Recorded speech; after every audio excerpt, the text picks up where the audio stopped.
Hello, my name is Tim Price from Harvest Ministry in Troy, Illinois, and I want to welcome you to the Faithful Friday Podcast, a 5-minute devotion podcast we put out most Friday mornings, and want to thank you for being a part of the community. If you are new to the podcast, you can find out more at harvestministryteams.com/Friday.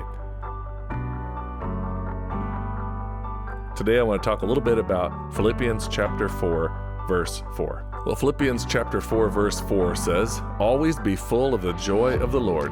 I say it again, rejoice.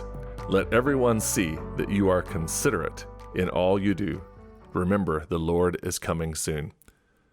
There is a little bit of hesitation when we start talking about joy, especially on podcasts and messages and things like that.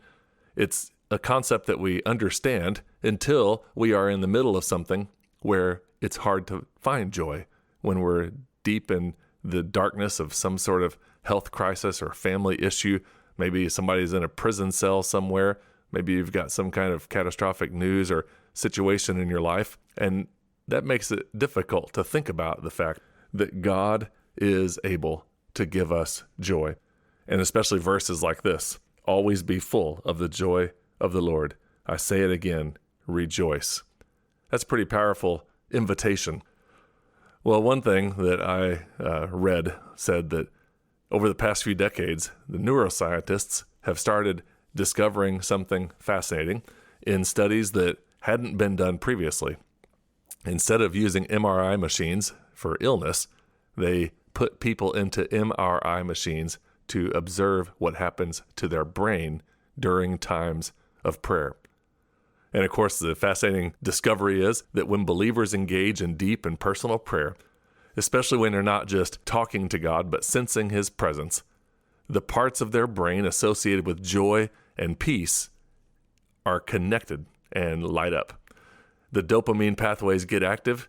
The frontal lobe, the part of the brain involved in focus and decision-making, gets sharper, and the areas associated with stress in the brain go quiet. And that's pretty amazing to think that neuroscientists have been working on this, taking a look at this, and seeing what happens to our lives and our minds and our hearts when we are spending time in prayer. And one of the cool things is that Scripture matches what people have already discovered.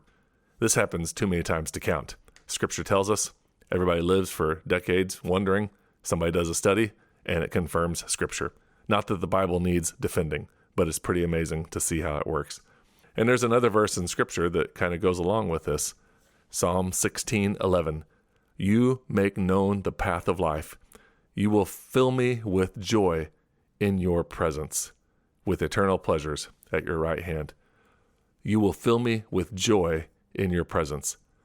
So maybe the key here to this verse, always be full of joy in the Lord. I say it again, rejoice.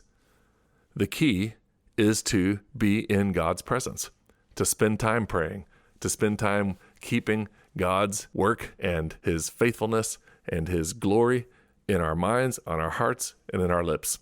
And we can be praying all the time, as the Scripture says, to pray without ceasing in 1 Thessalonians. And it's an amazing thought that all day, every day, we can experience God's joy because we are right there near Him. He is close to us. And so this is how we live life, to rejoice in the Lord, to be full of joy, even in dark and hard times. When we are in God's presence, He fills us with joy. Well, I hope that we can take this promise of Scripture and make it a bedrock in our lives, to put it to use as we are living life, dealing with whatever it is that we're dealing with. I'm praying this blessing over you.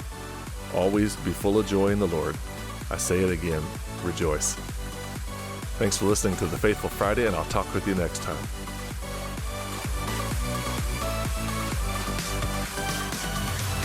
We would love to hear from you. Tell us where you're from, what you do, and how this devotion helps you each week. You can text Friday to 618-243-7476.